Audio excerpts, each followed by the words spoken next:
मोअज़्ज़ज़ नाज़रीन, सुबह पंजाब में पीटीआई की हुकूमत कायम हुई तो इमरान खान ने उस्मान बुज़दार को अपना वसीम अकरम प्लस कहा और सुबह पंजाब को एक ऐसे इंसान के हवाले कर दिया जिसको सिर्फ फाइलें पढ़ने पढ़ाने के लिए भी मुलाजम चाहिए था। इंतहाई कमज़ोर इंतज़ामिया और कमज़ोर रियासती रिट ने सूबा भर की आवाम को हर वक्त इज़्तिराब में रखा।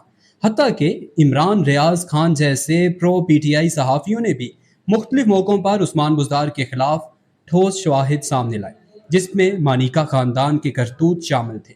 लेकिन इमरान खान अपनी जिद पर कायम रहे और यूं आहिस्ता आहिस्ता इमरान खान के इत्तेहादी साथ छोड़ने लगे, जिसके नतीजे में पंजाब भी नून लीग इमरान खान से हासिल करने में कामयाब हो गई। पंजाब में ज़िमनी इलेक्शन की आमद है और पीटीआई के खिलाफ तमाम सियासी पार्टियां मुत्तहिद हैं, तो दूसरी तरफ तहरीक लब्बैक अच्छा खासा वोट बैंक लेने वाली है। इन हालात में पीटीआई का ज़िमनी इंतखाबात में सीटें निकालना मुश्किल हो चुका है, तो अब खुलकर आईएसआई के ऑफिसर्स पर इल्ज़ामात की बौछार कर दी है।